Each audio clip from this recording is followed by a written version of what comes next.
그 한 통의 전화는 평온해 보이던 일상의 균열을 냈다. 그리고 그 균열은 곧 깊은 심연을 향해 나를 이끌었다. 누군가의 남편, 아이 없는 삶을 자랑스럽게 말하던 부부. 그러나 그 남편이 아빠로 불리고 있다는 제보.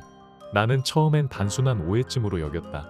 하지만 의뢰인이 꺼내놓은 사진 한 장, 그리고 그녀의 눈빛은 그런 가벼운 112 없다고 말하고 있었다. 그날 이후 나는 한 남자의 이중적인 삶과 두 여자의 뒤엉킨 감정 속으로 깊이 파고들게 되었다. 이 이야기는 숨겨진 가족의 비밀에 관한 이야기다. 그리고 사랑이라는 이름으로 감춰진 각자의 진실에 대한 기록이다. 방탐정의 이중 파일에서 전하는 이 이야기 끝까지 함께 지켜봐 주세요. 좋아요와 댓글은 더 많은 진실을 파헤칠 수 있는 단서가 됩니다. 조용히 문이 열렸다. 소리 죽인 발걸음, 조심스럽게 바닥을 누르는 하이힐. 고개를 들었을 때 이미 그녀의 눈빛엔 피로가 가득 배어 있었다. 정갈한 정장, 흐트러짐 없는 메이크업. 하지만 손끝이 미세하게 떨리고 있었다. 그 떨림은 어떤 결심 끝에 겨우 닿은 문턱에서 오는 것처럼 보였다.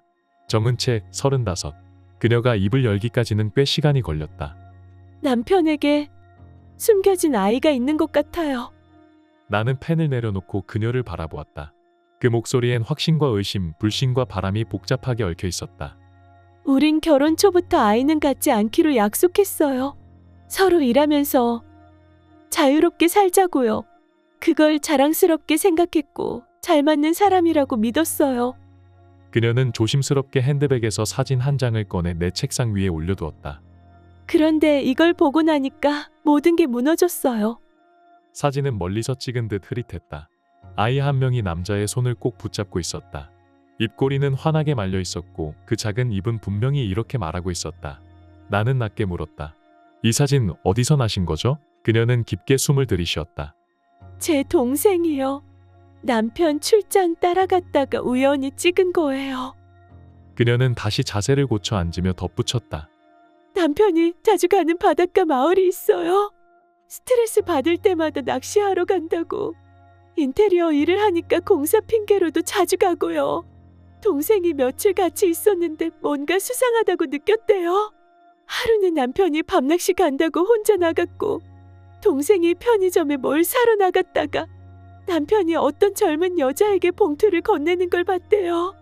표정이 마치 들키면 안 된다는 사람처럼 조심스러웠다고 해요. 그녀는 입술을 꼭 깨물었다. 그리고 다음날 동생이 몰래 따라갔대요. 남편이 유치원 앞에 차를 세우고 있었고 잠시 뒤 한 아이가 달려나와서 외쳤대요. 그녀의 목소리가 떨렸다. 방 안은 정적에 잠겼고 그녀는 천천히 고개를 들어 나를 바라보았다. 우린 한 번도 싸운 적 없어요. 아이에 대해선 언제나 의견이 같았고요. 그래서 더 믿을 수 없어요. 나는 조용히 고개를 끄덕였다. 그녀는 마지막 말을 덧붙이기 전 입술을 한 번 꾹 다물었다. 그 침묵 속엔 두려움과 간절함 그리고 스스로를 설득하려는 무언가가 섞여 있었다.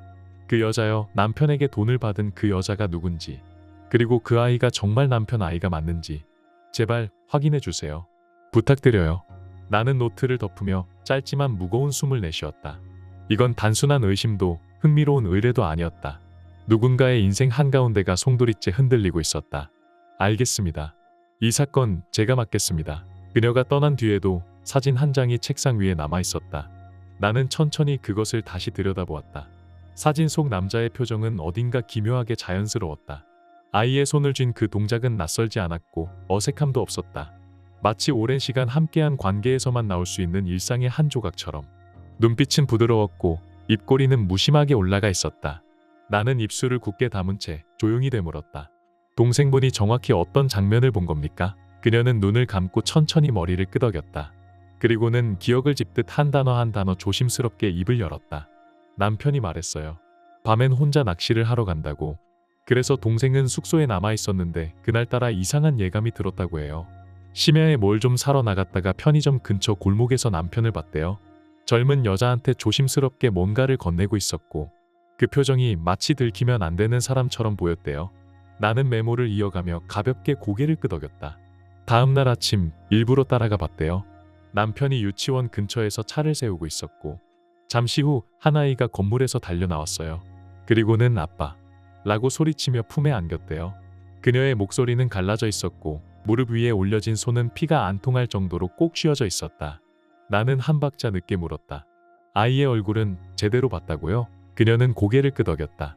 네, 가까이는 아니었지만 그 아이는 너무 자연스럽게 남편에게 달려갔고 남편도 당황하지 않았대요. 오히려 반사적으로 안았다고. 무슨 훈련된 동작처럼요. 아무 거리낌 없이. 나는 사진 옆에 손끝을 얹었다. 그리고 중요한 또 하나의 퍼즐 조각을 꺼냈다.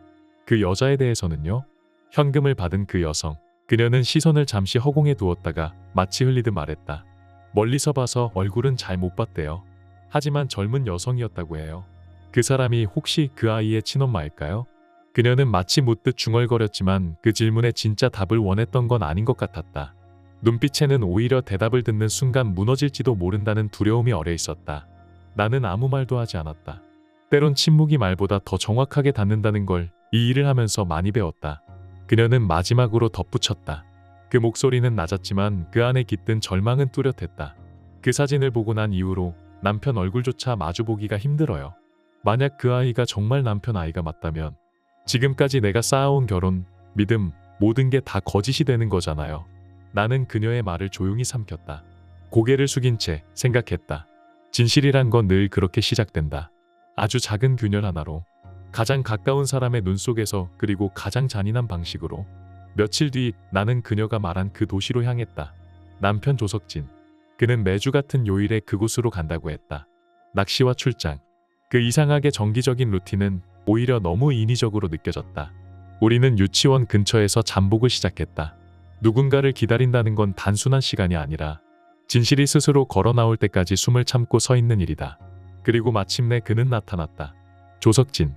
차에서 내린 그는 익숙한 듯 유치원 입구로 걸어갔다. 한 손엔 잘 포장된 과일 봉투, 다른 손엔 작은 장난감 상자. 그의 표정은 무표정했지만 걸음엔 망설임이 없었다. 마치 늘 그래왔던 일인 것처럼. 잠시 후 유치원 출입문이 조용히 열렸다. 붐비는 아이들 틈 사이로 한 남자만을 향해 전속력으로 달려오는 작은 그림자 하나. 아이였다. 그 아이는 망설임 없이 온몸으로 외쳤다. 아빠. 그 순간 내 가슴도 무언가에 찔린 듯 멈췄다. 말 한마디, 몸짓 하나. 그 안에 들어있는 관계는 연기가 아니었다. 조석진. 그는 한치의 머뭇거림 없이 아이를 품에 안았다.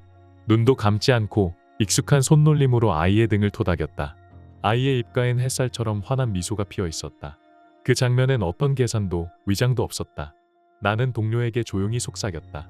저 아이 이름, 나이, 그리고 가능하면 DNA 채취 가능한 물건. 장난감도 좋고 컵도. 알겠어. 최대한 자연스럽게 접근할게. 우리는 거리를 두고 그들의 뒤를 따르기 시작했다. 조석진의 발걸음은 일정했다. 뒤를 의식하지 않는 사람의 움직임. 그건 더 깊은 신뢰에서 비롯된 느긋함이기도 했다. 그들이 향한 곳은 유치원에서 멀지 않은 골목. 낡고 오래된 간판 아래 자리한 작은 식당. 이름은 해미분식. 촌스럽지만 묘하게 정감이 가는 이름이었다. 식당 문이 열리자마자 안에서 누군가 뛰어나왔다. 노년의 여성. 그녀는 아이를 보자마자 두 팔을 벌렸고 아이는 가뿐히 그녀의 품에 안겼다. 민준아, 또 왔네. 우리 착한 민준이. 그 목소리는 너무도 자연스럽고 익숙했다. 그녀는 아이를 번쩍 안아 올리고 이마에 뽀뽀했다. 그 장면은 오히려 할머니와 손자라는 말보다 더 가까운 무언가였다. 나는 중얼거렸다. 저 사람 누구지? 단순한 식당 주인은 아닌데. 조석진은 가방을 내려놓고 노년 여성의 귀에 무언가를 조용히 속삭였다. 그녀는 고개를 끄덕이고 준비된 도시락 봉투를 건넸다. 그의 손끝이 아이의 머리를 쓰다듬었다. 민준아, 아빠는 생일날 올 거야. 이틀 동안 같이 있을 거니까 울지 마. 나는 천천히 펜을 놓고 생각을 정리하기 시작했다. 생일, 이틀 같이 있는 사람, 그리고 저 여인. 이 모든 조각들은 단순한 우연처럼 흩어져 있었지만 어딘가 분명하게 이어지고 있었다. 남자가 떠난 뒤 식당 안은 잠시 고요해졌다. 민주는 노년 여성의 무릎 위에 앉아 김밥을 맛있게 먹고 있었다. 어디서 본 듯한 일상, 그러나 이질적인 감정이 스며드는 풍경이었다. 나는 카메라 렌즈를 통해 그 장면을 바라보다 천천히 중얼거렸다. 저 여인 단순한 협조자가 아냐. 이건 감정이 있는 관계야. 그 후 며칠간의 관찰. 우리는 그녀에 대해 조금씩 퍼즐을 맞춰나갔다. 이름은 박영숙. 이 지역에서 20년 넘게 식당을 운영했고 결혼은 하지 않았으며 자녀도 없었다. 그런데 4년 전 갑자기 아이와 함께 나타났다고 한다. 아이의 이름은 민준. 그녀는 이웃들에게 조카라고 설명했지만 반응은 엇갈렸다. 조카라고? 누가 믿어? 그냥 데려다 키우는 거 아니야? 소문은 그렇게 떠돌았다. 우리는 식당 근처에 있는 그녀의 아파트도 확인했다. 낡은 2층짜리 건물 그중 2층 끝방. 현관 옆에는 어린아이용 우산, 작은 운동화 그리고 손글씨로 쓴 문패가 있었다. 박영숙, 민준. 그 안에는 확실히 두 사람이 함께 살고 있었다. 그날 밤 계획대로 DNA 샘플 수집이 이루어졌다. 우리는 식당에서 나온 종이컵 하나와 아이가 입에 물고 있던 물병을 확보했다. 그리고 휴지 한 장 얼핏 보면 버려진 것처럼 보이지만 우리에게는 결정적인 단서가 될 수 있는 물건이었다. 며칠 후 결과가 나왔다. 민준 그 아이는 조석진의 친자였다. 나는 잠시 말을 잃었다. 보고서를 손에 쥔 채 그 안에 적힌 단순한 문장 하나가 어떤 인생을 뒤집을 수 있는 힘을 가지고 있다는 사실에 다시금 숨이 막혔다. 99.99% 일치. 은채. 그녀는 이진 씨를 받아들일 수 있을까? 아니, 그녀는 이진 씨를 마주할 준비가 되어 있었을까? 그러나 모든 이야기는 거기서 끝나지 않았다. 며칠 후 다시 모습을 드러낸 조석진. 이번엔 한결 더 조심스러운 얼굴이었다. 그는 편의점 앞에서 누군가를 기다리고 있었다. 곧이어 나타난 사람은 바로 그 사진 속 인물. 은채의 동생이 목격했던 그날 밤 봉투를 받았던 여자였다. 하지만 이번엔 그녀 혼자가 아니었다. 그녀의 옆엔 낯선 남자가 함께 있었다. 조석진은 두 사람에게 현금을 건넸고 여자는 감정 없는 얼굴로 그것을 받아들였다. 눈빛은 비어 있었고 입꼬리엔 그 어떤 말도 담겨 있지 않았다. 마치 오래된 거래를 마무리하는 사람처럼 그저 끝내고 싶은 기색뿐이었다. 나는 조용히 다가서며 속으로 중얼거렸다. 이 여자가 민준의 생모일까? 아니면 또 다른 퍼즐 조각에 불과한 걸까? 박영숙, 조석진, 민준 그리고 이 젊은 여자. 네 사람 사이에는 말로 설명되지 않는 얽힘이 존재했다. 그리고 그 얽힘은 은채의 삶을 서서히 무너뜨리고 있었다. 며칠 후 나는 식당 근처에서 동료의 전화를 받았다. 탐정님, 오늘이래요. 민준이 생일. 그 한마디에 나는 본능적으로 움직였다. 그곳에 도착했을 때 작은 생일 파티가 막 시작되고 있었다. 작은 케이크 하나, 촛불 2개. 테이블 위에는 알록달록한 풍선이 어색하게 붙어 있었지만 아이의 얼굴만큼은 진심 그 자체였다. 엄마, 아빠, 우리 같이 불러요. 그 순간 나는 귀를 의심했다. 엄마? 민준의 시선이 향한 곳은 분명히 박영숙. 그 노년의 여인이었다. 그녀는 아무렇지 않게 민준의 머리를 쓰다듬으며 부드럽게 웃고 있었다. 그 옆엔 조석진이 앉아 있었다. 그 역시 익숙한 손놀림으로 케이크에 불을 붙였다. 민준아, 생일 축하해. 나는 그 장면을 카메라를 통해 보며 갑작스레 숨이 막혔다. 모든 것이 얽혀 있었다. 나의 관계 그리고 마음. 식당 문이 닫히고 세 사람은 함께 사라졌다. 우리는 거리 두며 조용히 그들을 뒤쫓았다. 그들이 들어간 곳은 박영숙의 아파트. 현관에서 조심스레 신발을 벗고 손을 씻기고 아이를 목욕시키며 잠자리를 준비하는 모습은 그 어떤 가족보다도 자연스러웠다. 조석진의 손놀림, 말투 그리고 눈빛. 모든 것이 마치 이 집의 가장인 듯 익숙했다. 나는 조용히 중얼거렸다. 이건 단순한 불륜이 아니야. 이건 또 하나의 완전한 가족이야. 그 남자에겐 두 개의 삶이 있었다. 한쪽엔 아이 없이 살자고 약속했던 아내. 다른 한쪽엔 아이와 생일을 함께하는 또 다른 세계. 그리고 그 세계의 중심엔 박영숙이 있었다. 며칠 후 우리는 다시 그 식당 근처를 찾았다. 이번엔 아이는 보이지 않았다. 저녁이 내린 골목 어귀, 노을이 물든 하늘 아래 두 사람의 그림자가 나란히 이어졌다. 조석진과 박영숙. 그들은 말없이 바닷바람 부는 길을 걸었다. 바람이 스치자 영숙이 조심스럽게 그의 팔에 손을 얹었다. 그 순간 조석진은 옅은 미소를 지었다. 말이 없어도 모든 것을 나누는 사람에게만 보이는 그런 미소였다. 그는 잠시 후 그녀의 어깨를 감싸 안았고 영숙은 눈을 감은 채 그의 볼에 입을 맞췄다. 나는 그 장면을 보며 숨을 삼켰다. 확실하네, 저 여자가 그 남자의 내연녀야. 더 이상 의심의 여지는 없었다. 그들의 걸음과 눈빛엔 오래된 정이 스며 있었다. 일시적인 충동이 아닌 삶을 함께한 사람들만이 가진 온도였다. 며칠 후 나는 그 진실을 은채에게 전했다. 그녀는 침묵했다. 얼굴이 굳었고 손끝이 가늘게 떨렸다. 그 여자가 그 아이의 엄마라는 거예요? 나는 조용히 고개를 끄덕였다. 그는 자주 그 집에 들렀고 아이는 그를 아빠라고 부릅니다. 그리고 박영숙 씨는 아이를 우리 아들이라 말하죠. 그녀는 두 주먹을 가슴 앞에서 꽉 쥐며 말했다. 직접 확인하겠어요. 제가 그 집에 가겠어요. 며칠 후 우리는 그녀와 함께 박영숙의 아파트 앞에 섰다. 초인종을 누르자 문이 열렸고 조석진이 나왔다. 그녀는 숨을 고르더니 떨리는 목소리로 쏟아냈다. 오빠 이게 다 뭐야? 저 여자 당신 애까지 낳은 거야? 조석진은 놀란 듯 그녀를 바라보다 고개를 저었다. 아니야. 박 여사는 민준이 엄마가 아니야. 그럼 왜? 왜 이 집에서 자고 왜 그 아이가 당신을 아빠라고 부르는데? 조석진은 잠시 시선을 피하다가 말했다. 민준이는 내 아이야. 맞아. 하지만 친엄마는 따로 있어. 말이 끝나자 아파트 안이 침묵으로 가라앉았다. 은채는 그대로 고개를 떨구었다가 천천히 시선을 옆으로 돌렸다. 그리고 그 순간 그녀의 눈이 무언가에 멈췄다. 낡은 책장 위 유리 진열장 안에 작은 목재 모형이 있었다. 낚싯배 모양의 손바닥만 한 장식품. 그건 단순한 장식이 아니었다. 은채가 한 걸음 다가섰다. 그녀의 손끝이 유리문을 덜컥 열고 그 모형을 조심스럽게 꺼냈다. 그녀는 손바닥으로 바닥을 쓰다듬듯 뒤집었다. 밑면엔 손글씨로 새겨진 문장이 있었다. 석진에게 새로운 여정을 함께 은채가. 그녀는 그대로 굳은 듯 멈췄다. 그 표정에는 분노도 눈물도 없었다. 다만 너무 많은 감정이 한순간에 터져버려 아무 말도 할 수 없는 사람의 얼굴이었다. 이게 왜 여기 있어? 조석진은 말이 없었다. 그 침묵이 오히려 모든 것을 고백하고 있었다. 그녀는 눈을 감았다가 다시 떴다. 대답해. 그 아이 어떻게 된 거야? 진짜 엄마는 누구야? 조석진은 숨을 고르며 입을 열었다. 7년 전이었어. 내가 어느 작은 카페 인테리어 맡았을 때 거기서 일하던 아르바이트생이 있었어. 이름은 은하. 그날은 비가 왔고 현장도 엉망이라 늦게까지 남아있었지. 그날 단 하루였어. 술김이었고 실수였고 솔직히 나도 후회했어. 그는 시선을 떨구며 말을 이었다. 그 뒤로 연락도 끊겼는데 석 달쯤 지나고 갑자기 전화가 왔어. 자기는 임신 중이고 아이를 지우고 싶다고 했어. 은채가 입술을 깨물며 말했다. 그래서 돈 줬어? 그는 조용히 고개를 끄덕였다. 그래. 수술비 달라고 했고 보호자 사인도 해달라고 했어. 그땐 나도 당황했었지. 무섭고 혼란스러웠어. 나는 그 말을 듣고 천천히 숨을 내쉬었다. 이건 단순한 외도가 아니었다. 그 남자는 그때 이미 선택을 하고 있었다. 그가 다시 말했다. 근데 이상하게도 그 말을 듣고 나서부터 자꾸 생각나더라. 내가 누군가의 아버지가 될 수 있다는 사실이 미친 듯이 가슴을 뛰게 했어. 그의 눈가가 붉어졌고 음성엔 떨림이 있었다. 그냥 피가 이어졌다는 이유만으로 그 아이가 너무 소중하게 느껴졌어.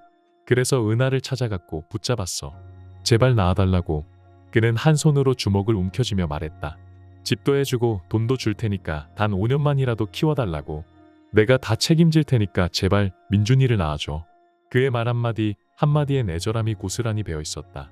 그것은 죄책감에서 비롯된 설명이 아니라 그저 한 아이를 향한 순수하고 진심 어린 사랑에 가까웠다. 말을 마친 조석진은 긴 숨을 내쉬었다. 그리고 그 순간 은채는 끝내 울음을 참지 못했다. 눈물이 흘렀다기보다는 온몸이 떨리는 감정의 파편이 눈가로 목소리로 터져 나왔다. 그럼에도 불구하고 나한테는 단 한마디도 안 했단 말이야? 그녀의 목소리는 날카롭게 갈라졌지만 그 안에는 분노와 배신, 혼란과 미련이 뒤엉켜 있었다. 조석진은 아무 말도 하지 못한 채 고개를 떨구었다. 긴 침묵 끝에 조용히 말했다. 처음부터 너는 아이 없는 삶을 원했잖아. 그게 너의 자부심이었고 나도 그걸 존중하려고 했었어. 은채는 그를 가만히 바라보았다. 표정도 움직임도 없었지만 그 눈빛 안에는 파도처럼 밀려오는 감정들이 넘실거렸다. 그래서 그걸 핑계로 다른 여자랑 아이를 가진 거야? 그걸 아무 말 없이 키우면서 날 속인 거고? 그는 한참 동안 아무 말이 없었다. 그저 벽을 바라보는 듯한 눈으로 허공을 응시하다가 마침내 입을 열었다. 나는 어릴 때 부모 없이 자랐어. 고모 밑에서 컸고 늘 외로웠어. 사랑받고 있다는 느낌보다 누군가 곁에 있어줬으면 하는 갈망이 컸어. 그래서 언젠가 내 아이를 꼭 갖고 싶었다. 그는 한숨을 내쉬었다. 마치 오래전 묻어두었던 고백을 꺼내는 듯한 조심스러운 말투였다. 하지만 너는 아이 없는 자유로운 삶을 당당하게 말했고 나는 그걸 이해하고 존중하고 싶었어. 정말 그랬어. 은채는 고개도 돌리지 않은 채 말했다. 그럼 왜? 그 자유로운 삶이 갑자기 부담이 된 거야? 그는 쓰게 웃었다. 처음엔 괜찮았어. 하지만 시간이 지나면서 너무 조용하고 너무 질서 잡힌 삶 속에서 문득문득 나만 외로운 느낌이 들었어. 우리의 선택이 어느 순간부턴 족쇄처럼 느껴지더라. 그는 힘겹게 웃음을 지으며 말을 이었다. 그래서 결국 나 혼자만의 가족을 만들고 싶어졌어. 그 말에 은채는 숨을 들이켰다. 더 이상 따질 말도 묻고 싶은 말도 남지 않은 듯한 표정이었다. 조석진은 다시 이야기를 이어갔다. 그리고 민준이가 태어났고 그 아이의 엄마 은하는 갑자기 사라졌어. 다른 남자와 살겠다고 민주는 내가 알아서 하라며 떠났지. 그는 그 순간을 떠올리는 듯 눈을 감았다. 당황했어. 아이는 있었고 누구에게도 말할 수 없었고 어디에 맡길 곳도 없었어. 그는 침묵 끝에 한 줄기 기억을 꺼냈다. 그때 떠오른 게 출장 때마다 들렀던 식당이었어. 그곳은 조용하고 따뜻했고 박 여사님은 늘 나를 반겨주셨지. 그래서 민준이를 잠시만 맡아달라고 부탁했어. 몇 달 정도면 된다고 사례도 드릴 테니까. 그는 눈을 감았다가 다시 떴다. 그런데 그분은 민준이를 정말 정성껏 돌봐주셨어. 같이 유치원도 가고 식사도 같이 하고 몇 해가 지나면서 민주는 그분을 엄마처럼 따르게 됐어. 그는 조용히 말을 멈췄다가 마지막으로 고백했다. 그렇게 함께 아이를 키우다 보니 우린 동지가 되었고 가족이 되었고 어쩌면 그게 내가 원했던 진짜 가족이었는지도 모르겠어. 그날 저녁 흐린 구름 아래 회색으로 물든 하늘. 나는 마침내 조석진과 단둘이 마주 앉게 되었다. 말없이 마주한 시간이 얼마나 흘렀을까. 그가 천천히 고개를 들어 나를 바라봤다. 그 눈빛은 담담했지만 어디선가 간절함이 비어나오고 있었다. 30대 여자가 낳은 아이를 60대 여자가 키우고 있어. 믿기 힘들지? 그는 허탈한 웃음을 지으며 낮게 중얼거렸다. 근데 말이야, 만약 그날 내가 민준이를 데리고 너한테 갔다면 넌 그 아이를 안아줄 수 있었을까?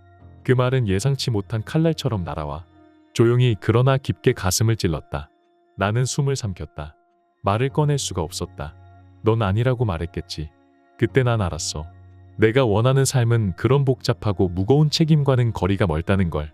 그는 고개를 숙인 채 한참을 멈췄다가 다시 입을 열었다. 민준이의 친엄마는 그 아이를 원한 적 없어. 단 한 번도. 지금도 마찬가지야. 그녀에게 중요한 건 아이가 아니라 돈이었어. 나는 조용히 숨을 내쉬었다. 그 말 안에 담긴 사실보다도 그것이 얼마나 오래 묵혀진 진심이었는지가 더 무겁게 느껴졌다. 그는 나를 똑바로 바라보며 마지막으로 말했다. 이제 너한테 돌아가고 싶어. 하지만 조건이 있어. 나는 숨을 멈췄다. 넌 아직도 나를 사랑하니? 그렇다면 민준이를 내 아이처럼 받아줄 수 있어? 그 목소리는 낮았지만 그 어느 때보다도 진심이 담겨 있었다. 무너진 조각들이 모두 드러난 지금 남은 건 단 하나의 선택뿐이었다. 나는 쉽게 대답하지 못했다. 시간이 멈춘 듯한 정적 속에서 마음속 어딘가에서 오래 눌러 담아둔 감정이 천천히 정리되기 시작했다. 민준이는 너의 아이야. 그리고 내가 가장 사랑하는 존재지. 하지만 난 그런 사랑을 받아들일 준비가 안 되어 있어. 나는 조용히 그러나 분명히 말했다. 우리 처음부터 다른 꿈을 꾸고 있었던 것 같아. 넌 가족이라는 단어의 진심이었고 나는 서로의 자유를 지켜주는 삶을 원했어. 그는 아무 말 없이 고개를 끄덕였다. 그래서 우린 여기까지야. 나는 눈을 감았다가 천천히 말했다. 나는 누군가의 아이를 대신 안아줄 수 있는 사람이 아니야. 눈가가 젖었지만 더 이상 눈물이 흐르지 않았다. 이미 내 마음은 오래전부터 결정을 내렸던 것일지도 모른다. 며칠 뒤 짐을 정리한 집에서 나는 마지막 박스를 닫으며 조용히 혼잣말했다. 이제 다시 시작이야. 새로운 도시, 새로운 공기. 모든 것이 낯설었지만 가볍고 자유로웠다. 나는 온라인 커뮤니티를 천천히 훑었다. 예전처럼 아이 없는 삶을 원하는 사람들의 모임에서 누군가를 다시 찾아보기 시작했다. 이젠 누군가와 삶을 나눈다면 그것은 서로를 소유하거나 구속하지 않는 존재 그 자체를 인정하고 함께하는 방식이기를 바랐다. 그때 휴대폰이 울렸다. 낯선 번호였다. 네, 여보세요. 그 반가움도 설렘도 없는 조용한 인사말. 그 안엔 다시 시작될 또 하나의 이야기가 조용히 기다리고 있었다. 모든 조사가 끝난 그날 밤 나는 사건 노트를 덮고 조용히 담배에 불을 붙였다. 어둠 속에서 피어오르는 연기가 마치 이 복잡한 사건의 흔적 같았다. 명확히 정의할 수 없는 감정들과 설명할 수 없는 선택들이 뒤섞인 하나의 삶. 솔직히 말해 이번 사건은 내 영역 밖이었다. 불륜, 거짓, 은폐 그까짓 건 수없이 다뤄봤다. 하지만 누군가가 가족을 만들기 위해 거짓을 택했다는 건 그 어떤 배신보다 복잡했다. 그리고 깊었다. 박영숙. 한때는 가족 없이 홀로 살아온 노년의 여인이었지만 이제는 한 아이의 엄마가 되어 있었다. 그녀의 손끝에서 흘러나온 사랑은 가짜가 아니었다. 그건 피보다 진한 책임감 그리고 누구보다 절실한 바람이었다. 조연석. 두 삶 사이에서 줄타기를 하며 자신이 진심이라 믿는 길로 갔다. 그 선택이 누구에게는 배신일지라도 그에게는 구원이었을지도 모른다. 그리고 은채. 끝까지 품위를 잃지 않으려 했던 그러나 결국 진심 앞에 무너진 사람. 그녀는 민준이를 받아들이지 않았고 대신 자신의 방식으로 삶을 정리했다. 그건 차가운 이별이었지만 동시에 그녀다운 선택이었다. 사람은 누구나 사랑이라 부르는 이름 아래 자신의 그림자를 숨기곤 한다. 그림자가 없다는 건 거짓이고 그걸 인정하지 못하면 사랑도 오래가지 않는다. 나는 가끔 생각한다. 진실은 언제나 모든 걸 해결해주지 않는다. 때로는 진실이 관계를 더 아프게 만든다. 하지만 그럼에도 우리는 알아야만 했다. 누가 누구를 사랑했는지, 누가 누구를 속였는지, 그리고 그 모든 끝에서 누가 누구를 떠났는지. 사건은 끝났고 사람들은 제자리로 돌아갔다. 어떤 자리는 더 따뜻해졌고 어떤 자리는 영원히 비어버렸다. 나는 마지막으로 민준이의 사진을 꺼내어 바라봤다. 작은 손에 촛불을 불던 그 아이. 그의 웃음은 아직 세상의 진실을 모르는 얼굴이었다. 그리고 나는 조용히 중얼거렸다. 가끔은 진실보다 중요한 게 있다. 누가 그 아이 곁에 있었는가? 누가 끝까지 남아주었는가?